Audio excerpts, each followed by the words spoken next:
So today I want to begin this presentation with a quote.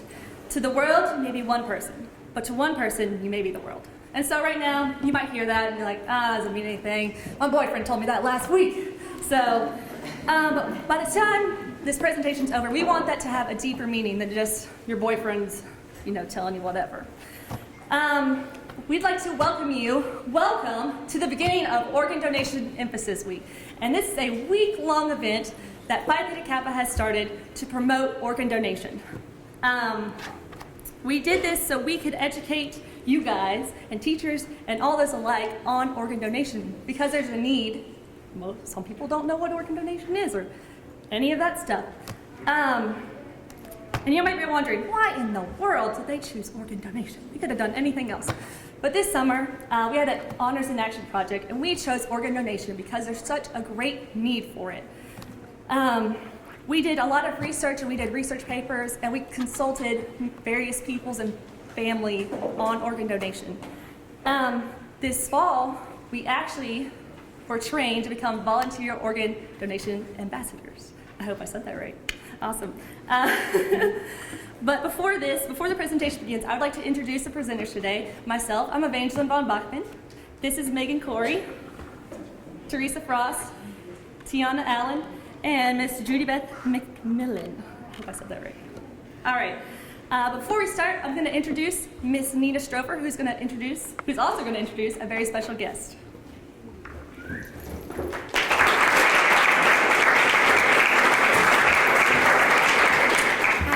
Thank you for having me today. We are so excited about what Phi Theta Kappa is doing here at ICC. When she said there's a need, there's a huge need, and I know they're going to go into it a lot on the presentation, but these are lives at stake, and that's what our mission is about, is saving lives.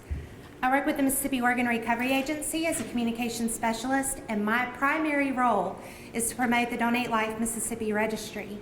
We also get out in the community and we speak to people and educate them about how your lives can be healed and saved and what a great gift it is to be an organ donor. One of the things that is such a treasure to me in my position is that I get to work one-on-one with donor families. One of our special donor moms is here today, Miss Laura Gaskin, and I want to take this time to introduce her. In what I can't imagine to be the most tragic moment of her life, her and her husband and her family thought of others, of strangers that they may meet or may not meet, but they thought enough of others, humanity at its finest, to give the gift of life. And she's going to share her story with you today. Miss Laura is very important to Mora. She volunteers her time, even now, speaking to groups at hospitals, at schools. She comes up with her own volunteer projects and takes initiative to promote donation. If you'll be at the Aberdeen Christmas Open House next weekend, she'll be there doing a bake sale to raise money for our scholarship fund. Without further ado, I'd like to share with you Miss Laura's story.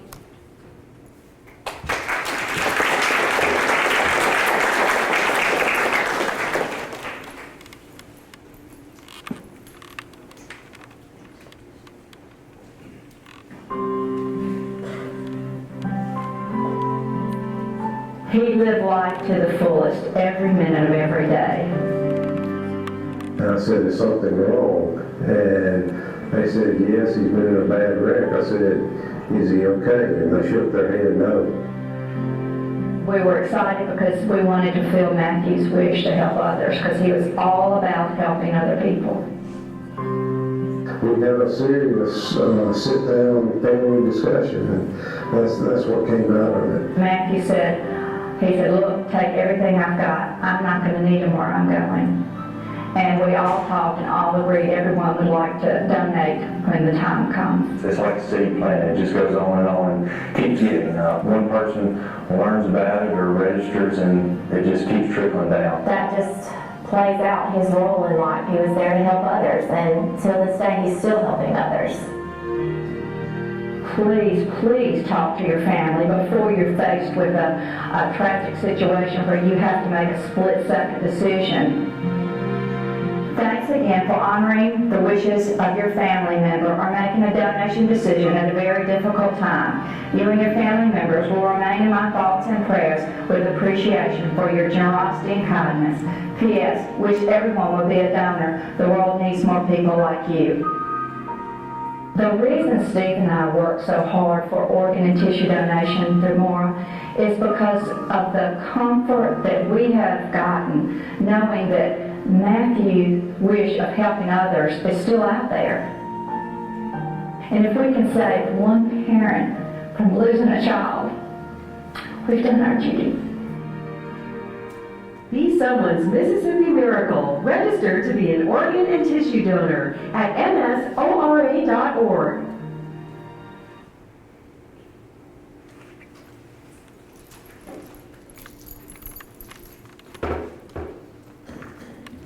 Good afternoon. This is need lowering. Now, can you hear me? Okay. I'm honored to be here today to share Matthew's story with you and our outlook on organ and tissue donation. I want to thank these lovely ladies for such an awesome job putting this whole week together, and hopefully by the end of the week, everyone on campus will sign up to be an organ and tissue donor. I want to start my story. Of course, you've seen the Mississippi Miracle, so a lot of this I'm not going to tell you again, but forgive me if I repeat myself. On January 18th, 1985, we had our second son, Matthew. Matthew was born 6 weeks early, and he was fighting for his life. There were prayer chains all around our community, and our prayers were answered. And we got to bring our beautiful son home and had the honor of watching him grow up into an amazing young man.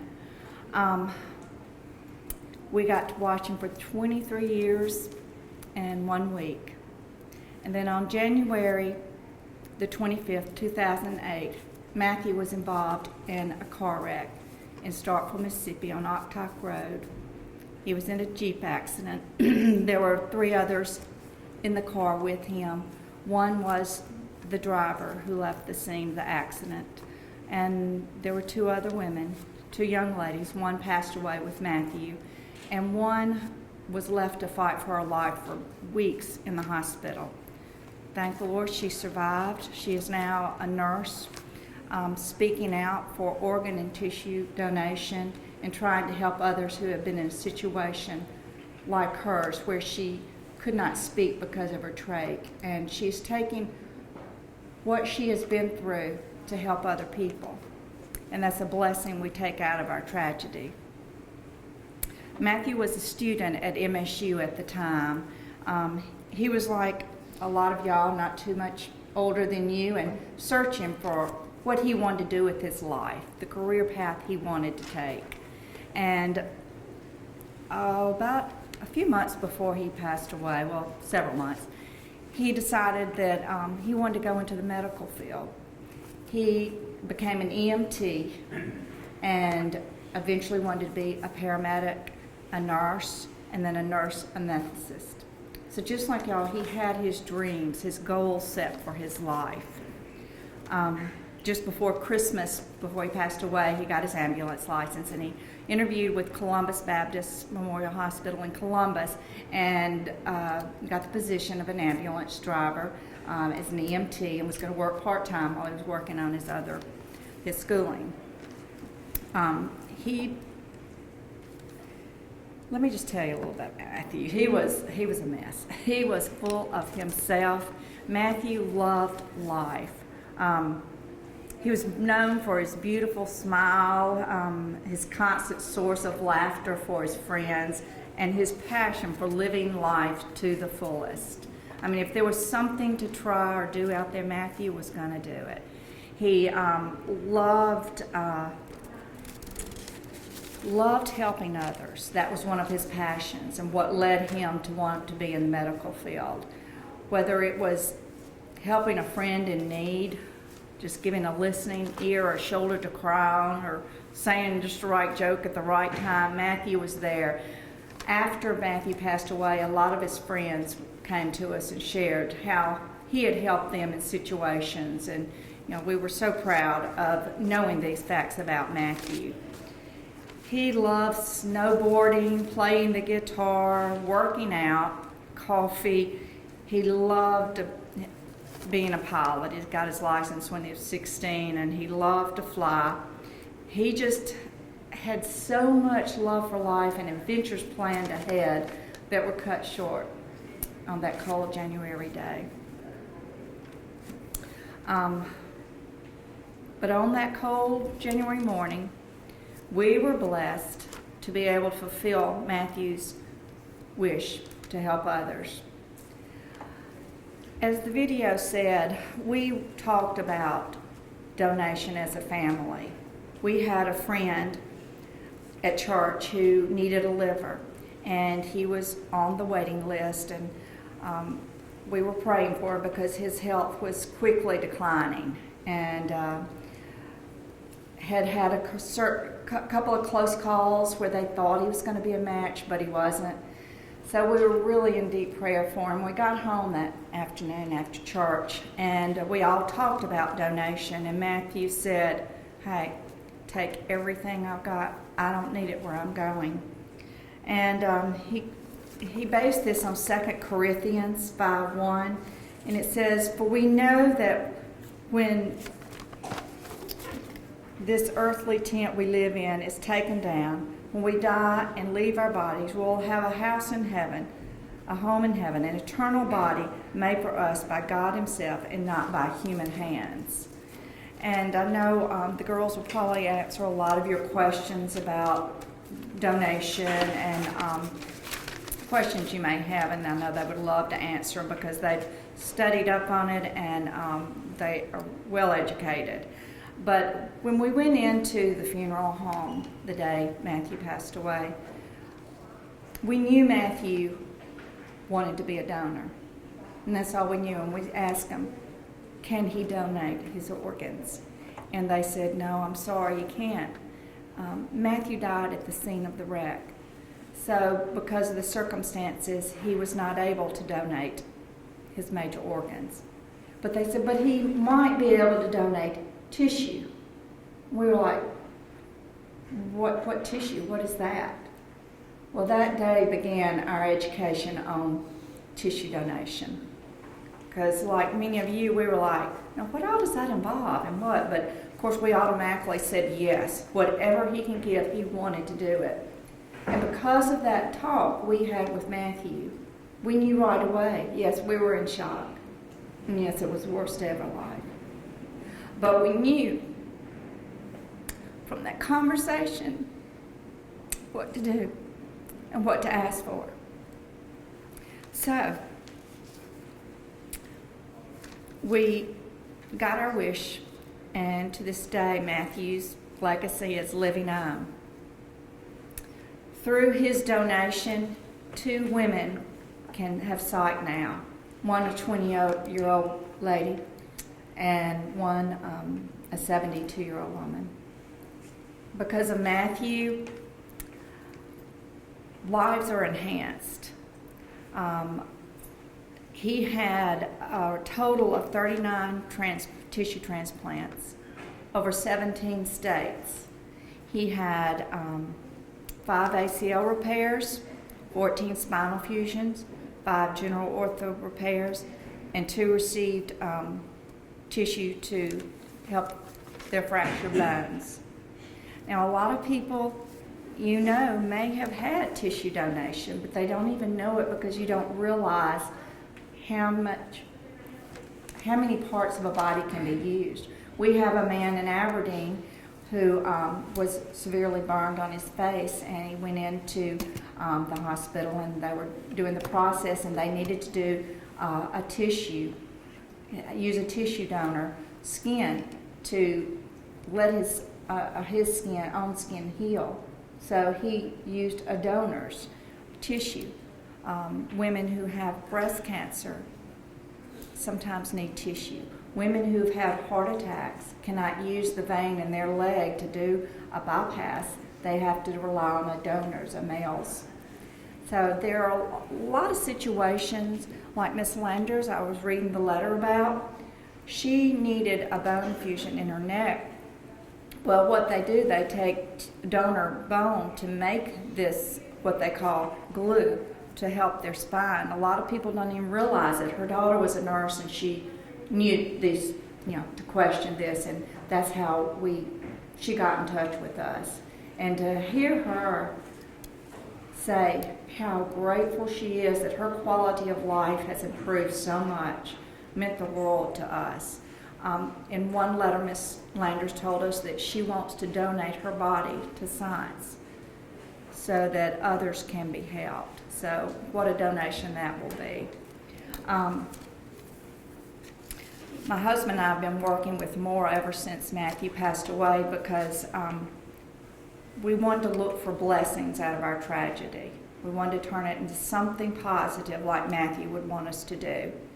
So we have continued his legacy by hopefully helping others, saving other lives through us speaking out about donation, hoping that each one of you will decide to give that gift of life. It's not a decision that you need to make on your own. Yes, you can make it, but you need to talk to your family so that they're not in our situation, hopefully not one day, but when you come to terms with, do you want to donate? And you go, oh, I don't know. You're in such shock that you need to be so prepared for that decision that you automatically say yes, or before they even ask, say, can she or he donate? Matthew's face was on a NASCAR bumper. Joey Gase, number 52, he's in the Xfinity series. I don't know if y'all race car fans or not, but anyway, it would have thrilled Matthew because he used to love in high school to watch, keep up with the races. Well, this little boy, this 22-year-old young man, he lost his mother 3 years ago to a brain aneurysm. His mom and dad were divorced, and he was only 18, and he was the one to have to make the decision, would you like to donate her organs? And, he prayed about it and thought about it, and he went, yes, I know she would want to do that. Well, that was a big decision for someone that age who had never discussed it with his mother. But he knew her heart, and he knew that she would want to help others.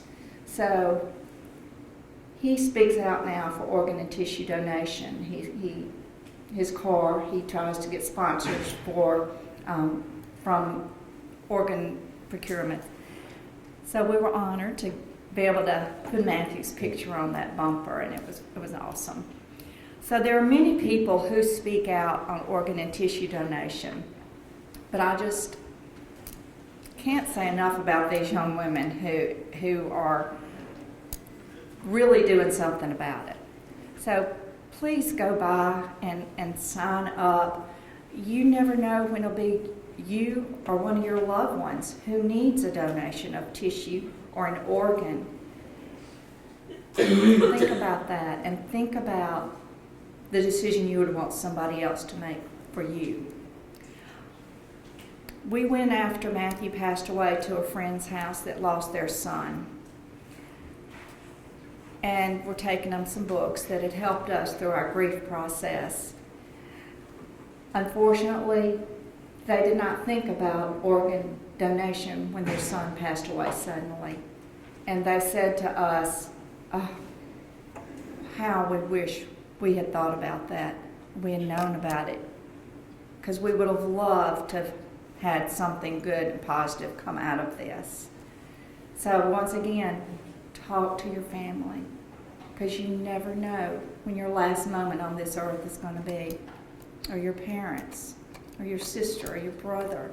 Yes, it's sad to think about, very difficult, and a lot of people avoid it for that reason.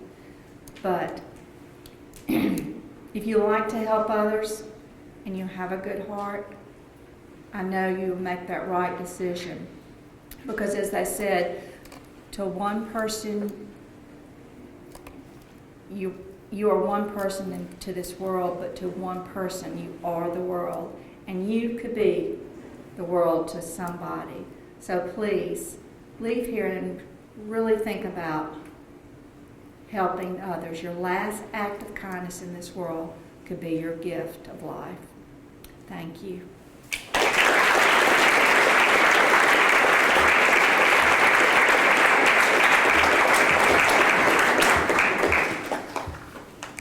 Miss Laura, we are so pleased that you came and shared that wonderful, touching story.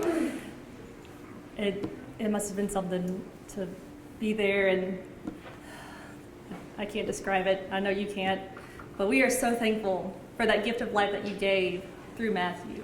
We thank you. And I want to share with you guys some facts that you may not know about organ donation. 22 people die each day because they do not receive an organ.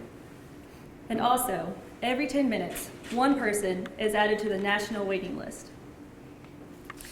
Now, to begin our presentation, I want to give a brief overview of what we'll be talking about. We're going to be talking about a history of organ donation. We'll also be talking about what can be donated. We're going to talk about common questions that you guys might have and give you some answers, some clarity. We'll also talk about how to register and Mora itself. Now, Megan and Teresa, will you come up here and discuss the history?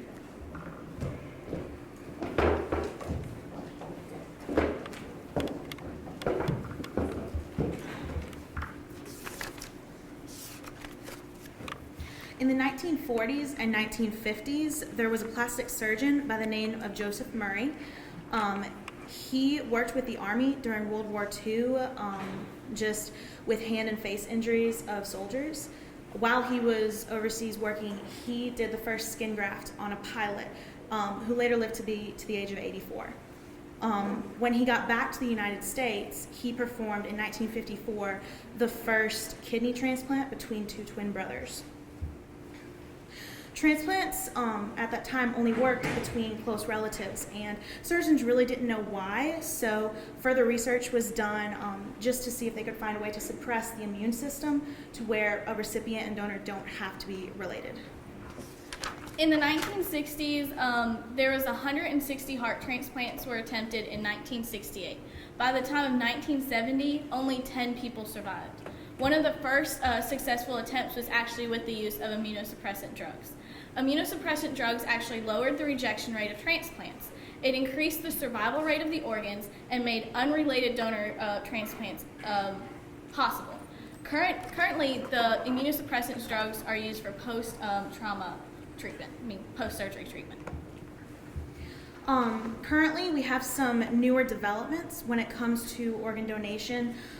Doctors and researchers are just trying to find ways to make it more efficient, faster, and healthier for the recipients of these organs. One of the newer studies that has been done is the restoration of organs, where organs are deep frozen for a couple months, and then they are taken back out, and then they test the organs to see how viable they are, and that has been very successful.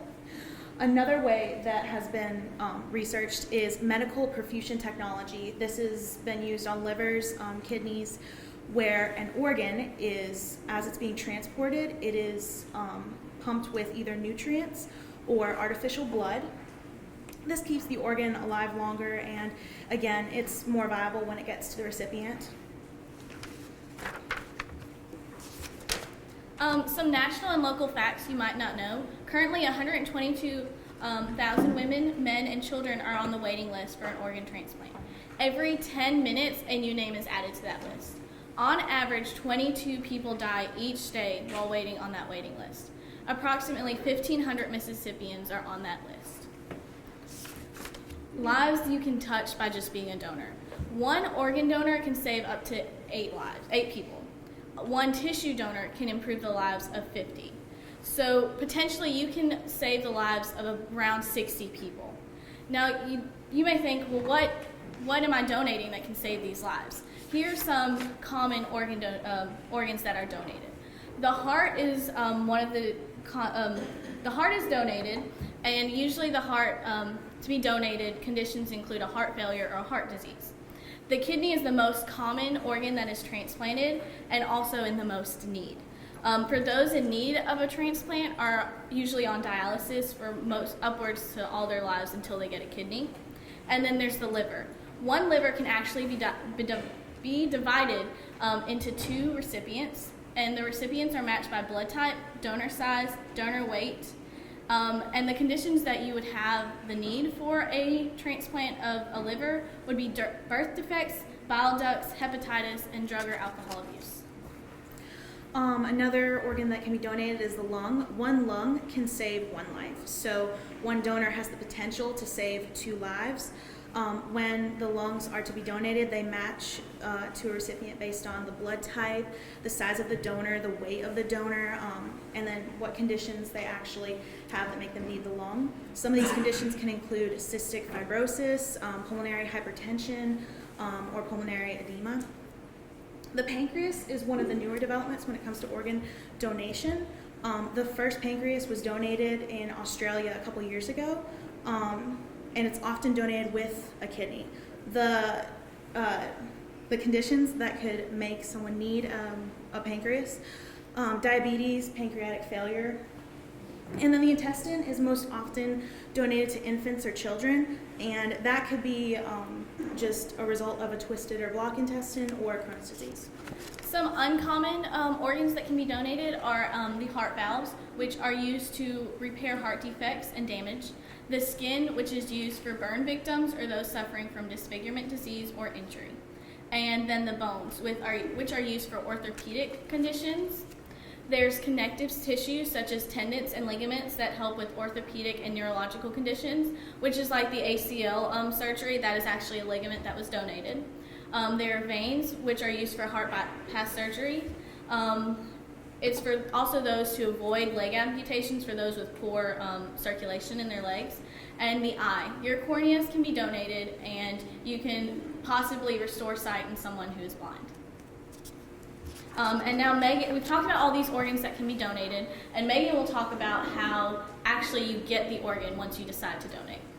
So once permission from the donor family has been given, the actual process for organ donation begins. The organ that will be donated is injected with a solution of nutrients that will keep it, make it last longer once it has been surgically removed. The organ is kept cool while it's in transportation. And then the actual transportation of organs, it varies depending on which organ you're trying to transport. Kidneys last the longest, which is up to 36 hours once they've been removed. And then the heart and lungs don't have much time. They have about 2 to 6 hours before they're unusable. And now Judy, Beth, and Tiana are going to ask some frequently asked questions. We'll answer.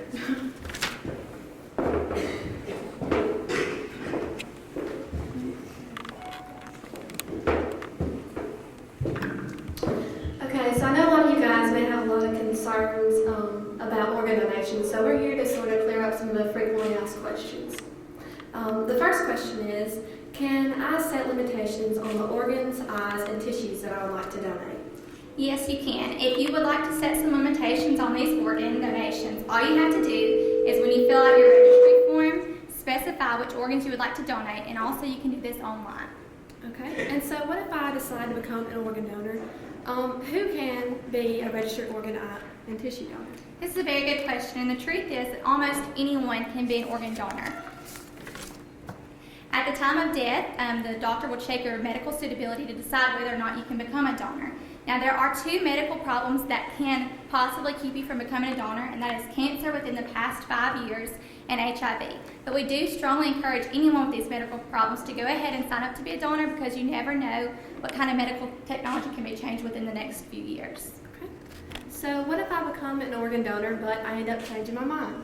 If you do decide to change your mind about becoming a donor, all you have to do is contact the registry agency and tell them you would like to change your donation. And the next concern is, will doctors still try and save my life if they know I'm a registered organ donor?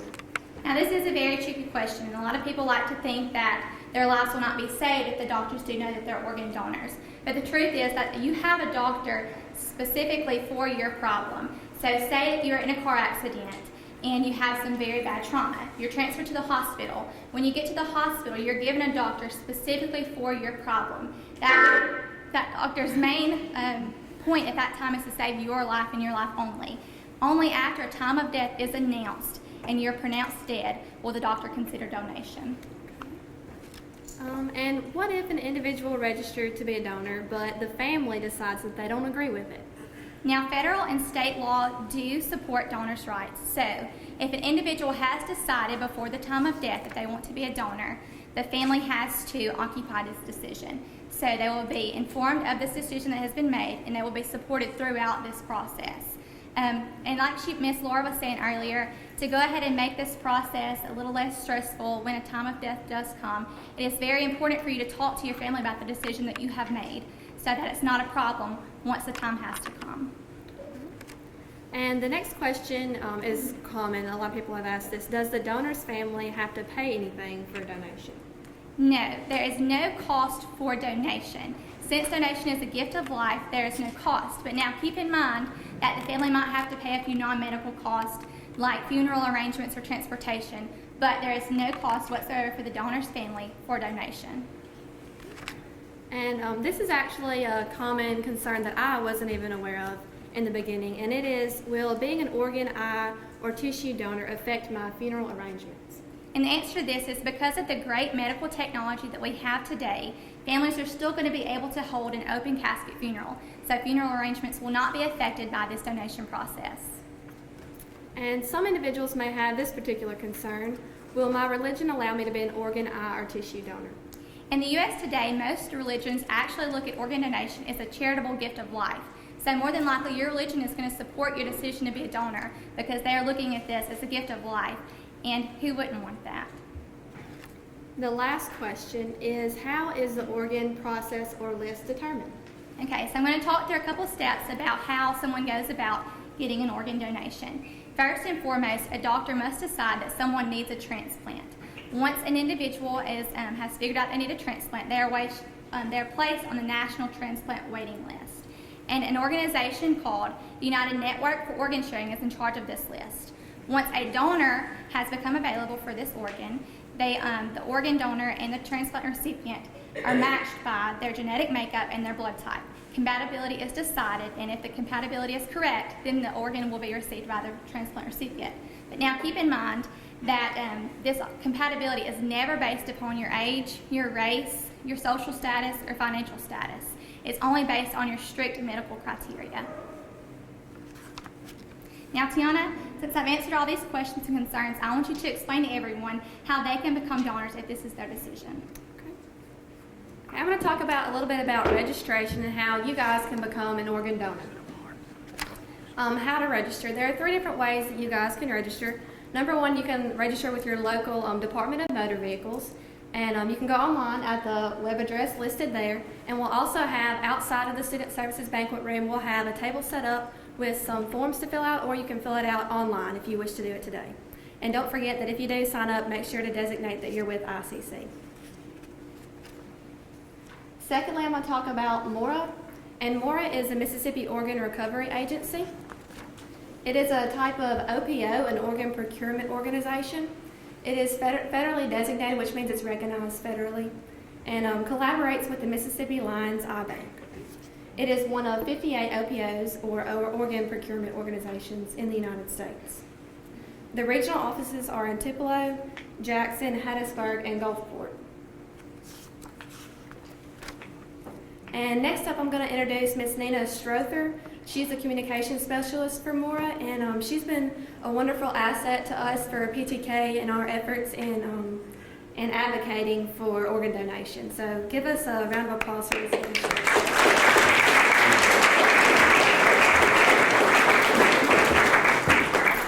Thank you all so much. I hope you've learned a lot today about organ, eye, and tissue donation. Everything that they said is true. They have spent a lot of time studying, and I want to leave y'all with this. You are 6 times more likely to need an organ transplant than you are to actually be able to be a donor.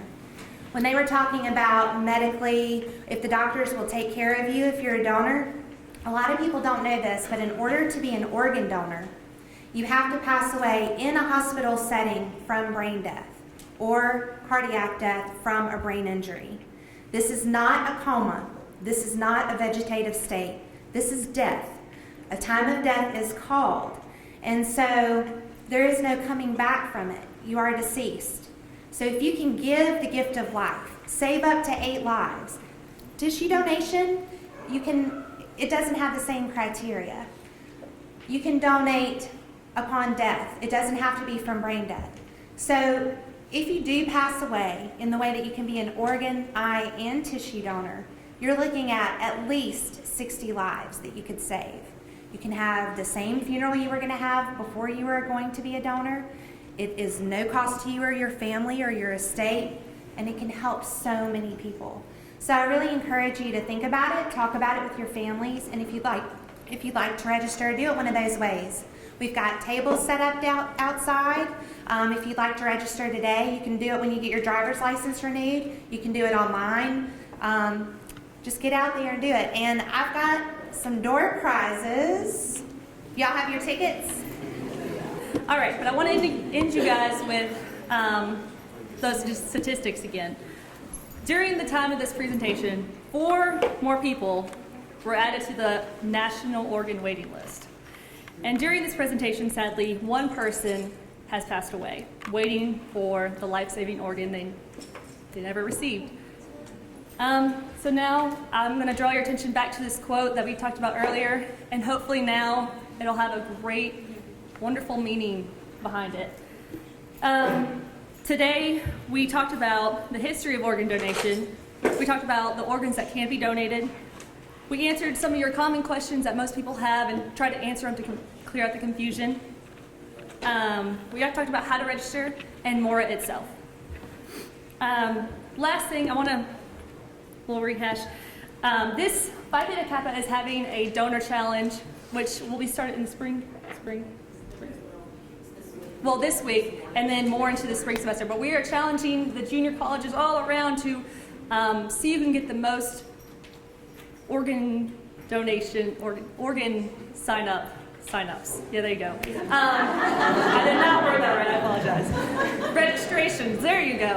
Awesome. And so that's just a challenge. We're going to challenge other ones, see who can do the best. We want to win. We totally want to win. Again, we want to say thank you so much for Miss Laura coming out and sharing that personal, very touching story. We want to thank Miss Nina Strofer, I hope I said that right, for coming and working with us all semester and give us all these resources and educating us. We thank you so much. We want to thank you guys for coming out and spending your time with us, learning more. I hope you learned a little bit more about organ donation. And, maybe your questions have been answered and feel a little more easy about it. Again, thank you for your time, and the registration tables are outside if you want to sign. Oh, and I was supposed to remind you that this week, on Friday, we have a Halloween costume contest, so you guys be there, be square. Bring your costumes, it can be a cookout, all the food, fun stuff, prizes, awesome. Pizza, Crane Pavilion, yeah.